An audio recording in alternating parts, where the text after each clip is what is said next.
This video is brought to you by patreon.com/worsttake. Get access to exclusive live streams and Discord servers, on-screen shoutouts, and early access to some videos when you join now. Help make sure that we can continue to make content like this by supporting the Patreon. Links are in the description down below.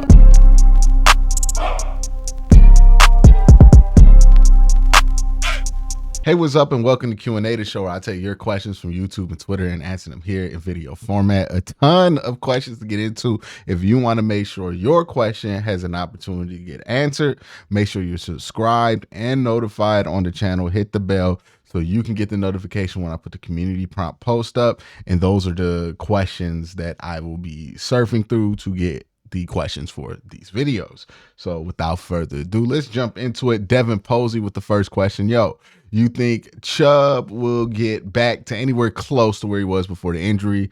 I don't think so, but I want to be wrong about that. I hope that they don't get Chubb a lot of carries when he comes back. Look, the Browns are going to work him back gradually. They seem to not be reckless about that stuff. We saw this with Deshaun Watson. We saw this with a lot of guys that they work back, is that they will take the cautious route, right? They didn't rush Grant Delpit back to play in that playoff game. They're not going to risk long-term health for short-term benefit if it's not like the Super Bowl or something. And I think that's just kind of how they roll. So when they bring back Nick Chubb, they will do a slow rollout. You can almost guarantee it.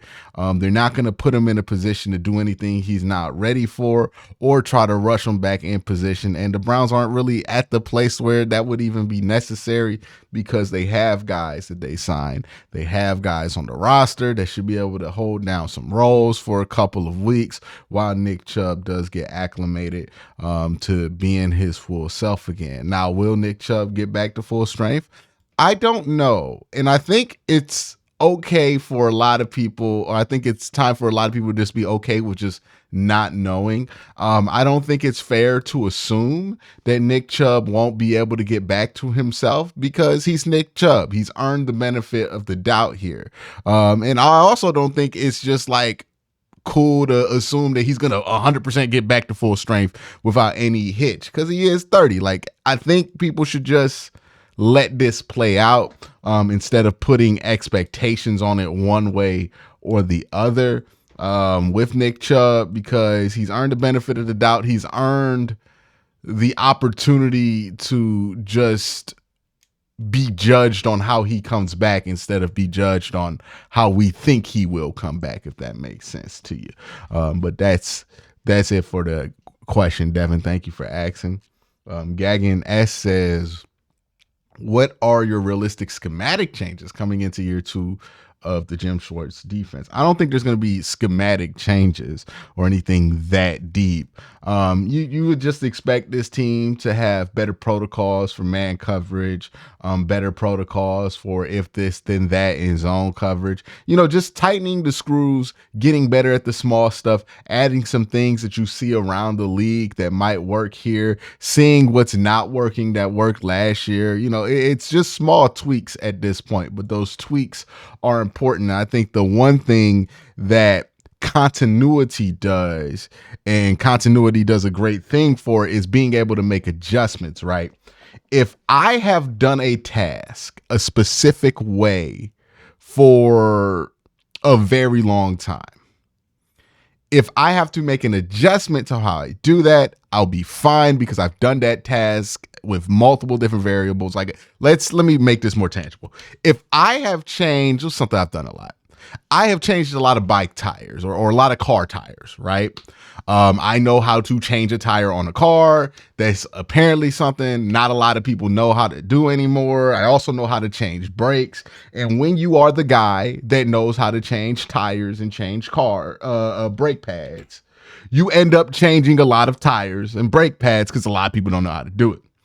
So for me, since I've done it a lot, if I get thrown a little bit of a curveball because a tire is a little bit bigger than I'm used to, I have enough experience to pull off of from pulling off tires to be able to figure out what I need to adjust to get that tire off safely or get those brake pads off safely.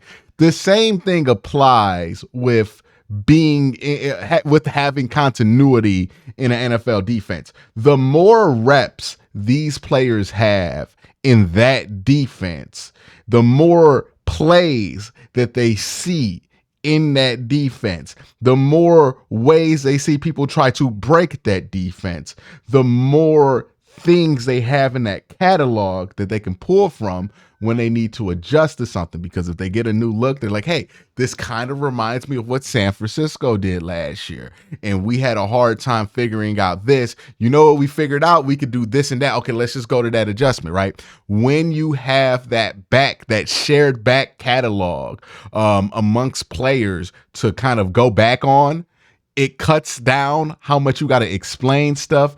It cuts down how much you got to teach stuff. It makes adjusting in game a lot easier. And that's why I expect year 2, the in-game adjustments to be better from Jim Schwartz and from this defense, because there's a lot, they have had a lot more reps in this defense than they did last year, obviously. And I think that's going to be something that helps them make those adjustments sometimes a little bit quicker than they did last year. Big Cardi says, my curiosity leans towards the offensive system and play calling. I actually love Kevin as a play caller. He isn't the best, neither the worst, but I think he's very intelligent and consistent. So if Ken Dorsey does put the stamp on the offense, but Kevin keeps play calling, I wonder if he's actually going to utilize the new formation, spread, dig, in few plays and formations he's used, instead of playing to Watson's strength, which is also the shotgun spread, heavy wrinkle with a little under center pistol, or will Ken call plays that will have Kevin's head? Okay, so here's how play calling works, because the way the question is asked, it's not really asked in a way that's like compatible with how play calling goes. So what you see when you see a coach have a play sheet, they usually have a bunch of down and distances. Under those down and distance situations, they have plays. Kevin is not flipping through the playbook and picking a play off vibes when he's calling the game for the offense. He is just going back to that sheet and saying, okay, we're in 2nd and 3. We have 4 plays that we like on 2nd and 3. I'm gonna call this one, right? And the reason he does that is because what you spend the week on as a coach and as a coaching staff is cultivating the game plan. And the game plan for the offense is on that sheet, right? What plays do you want to run? What man beaters do you have installed for this week? What looks are you expecting? Are there any looks where you have specific checks that you want to go to? It's not like he's just pulling these things out of random.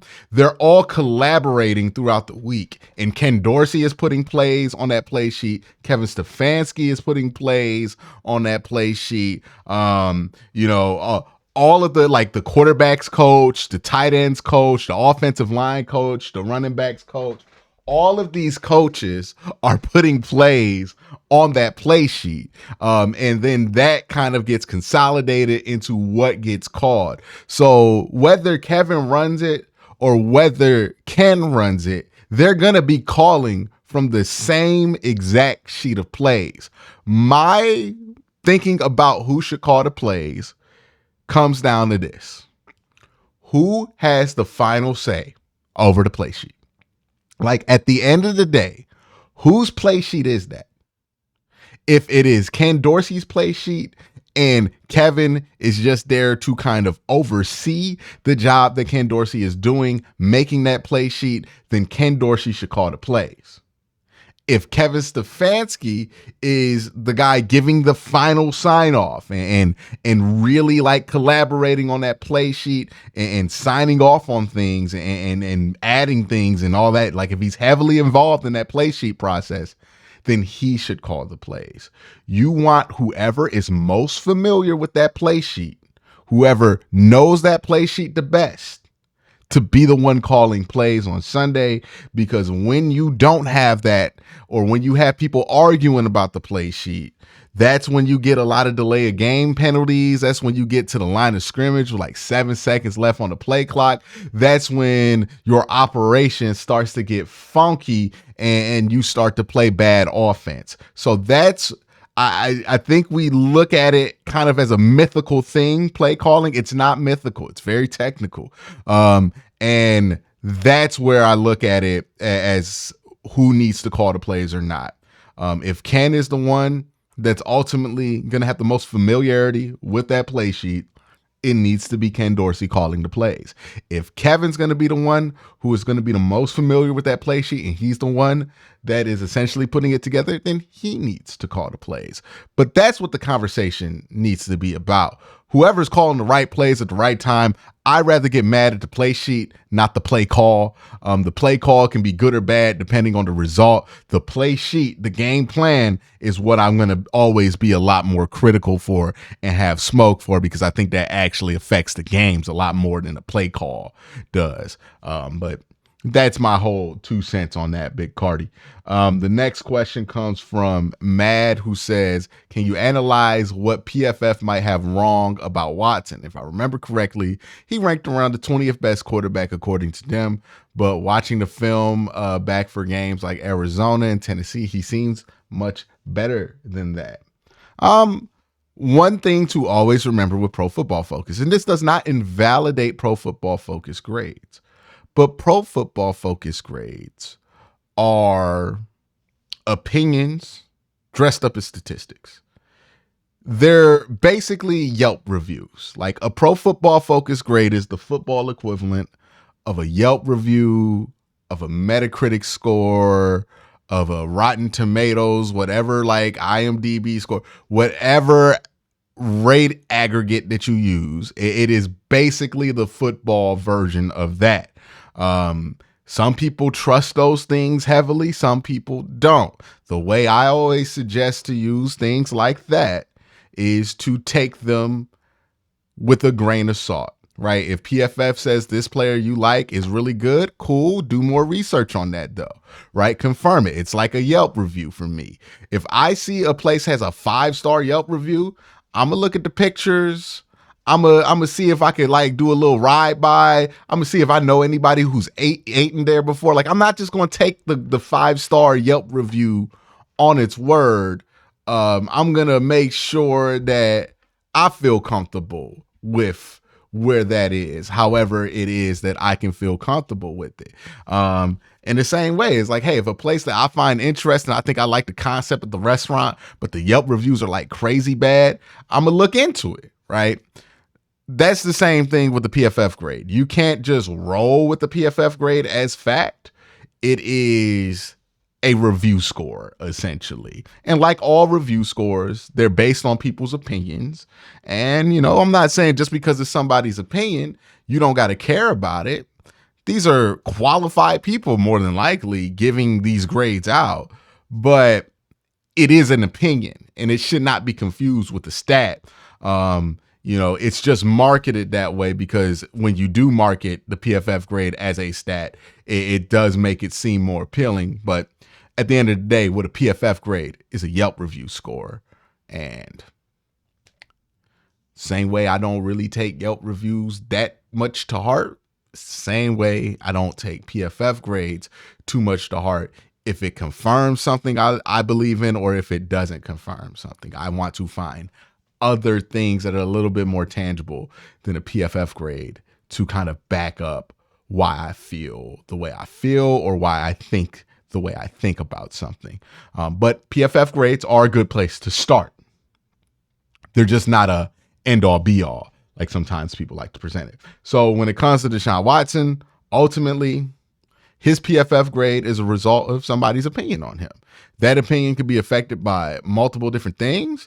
And also, Deshaun Watson last year was not in a situation where he had to play a lot of hero ball and put up great numbers in order for the Browns to win.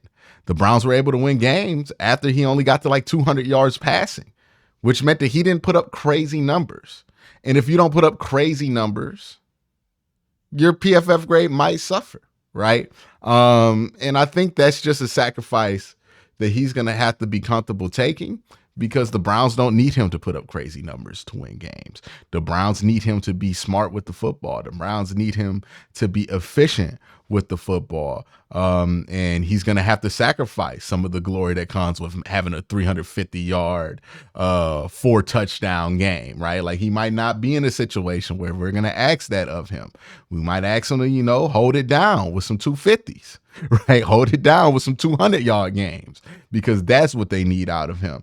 And if he makes that sacrifice and the team wins, he deserves a lot of credit for that, because he's doing exactly what the team needs to do to get to where they did. And that's part of what he did last year and why his record was so good when you look at the tape. So, yeah, I think it's just is what it is with Deshaun at that point.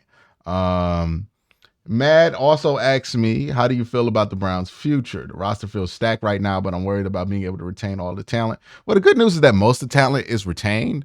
Myles Garrett, Denzel Ward, like all of the core guys are retained for the next couple of years up until like their 30s. So you don't really have to worry about that. Like, you do have to start worrying about Amari Cooper if you want to keep him or not.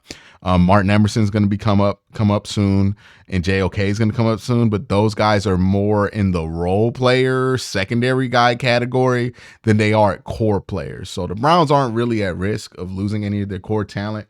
They're going to have to draft well once they get their first round picks back, but that's every team. So they're not in a uniquely bad or great situation. They're just in a regular spot here like every other team. So I don't see any reason to be extra concerned about it.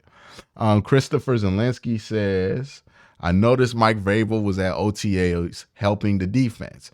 What will be his responsibilities and the impact of Mike Vrabel on the defense this season? I don't know. I feel like this is going to be one of them things where, like, every time somebody gets interviewed and talks about Mike Vrabel, it's going to, like, what he does changes.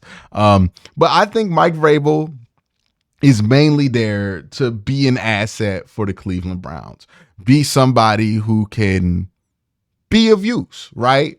And that might be in a number of ways, right? He might be somebody who can help consult with some of the position coaches. He might be somebody who could be a ear for Kevin Stefanski to bounce things off of. He might be somebody who wears a headset on game day and helps out with game day decisions. He might be somebody who steps up and takes a positional coaching role if the situation arises during the year. There's a lot of different ways Mike Vrabel can be utilized. I don't think his role is super specific, but just know that you have Mike Vrabel somewhere in the tuck, ready to go if you need him, right? Let's say the defense struggles. Mike Vrabel will be an excellent resource to have, take a second glance over that defense and provide some secondary opinions on what they should do. Or even if the offense is struggling, Mike Vrabel could be somebody who could stress test the offense to see what's not working and what he would attack and why he would attack that and how you make that less vulnerable.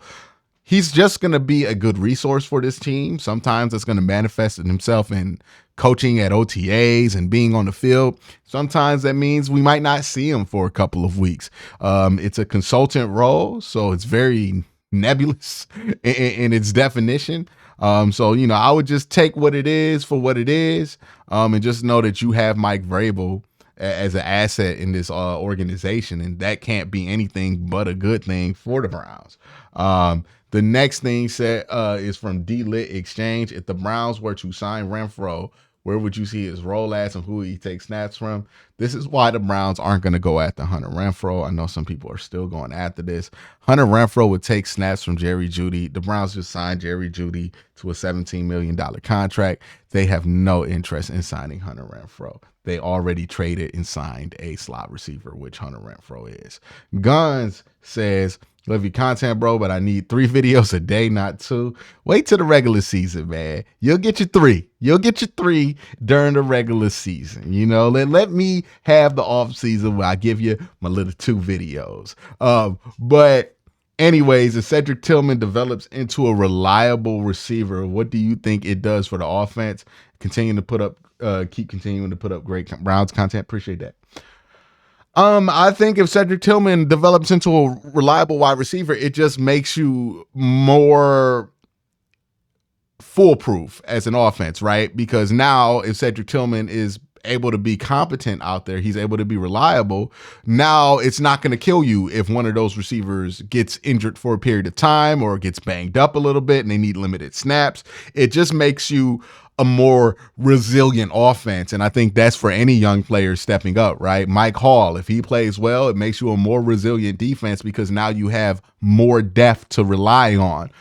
So yeah, these young players stepping up, if you end up in a situation like last year where you have to rely on a lot of young players to step up because of injury, you want those guys to be able to fit the part. And I think that's what Cedric Tillman's role is going to be. If he does turn into somebody reliable, I don't think this is going to be a situation where he's going to take snaps away from like Elijah Moore or anything, but it would be somebody you could keep in the tuck and make sure that if you do have any injuries that pop up, you have somebody who can step in and you won't miss a beat, hopefully.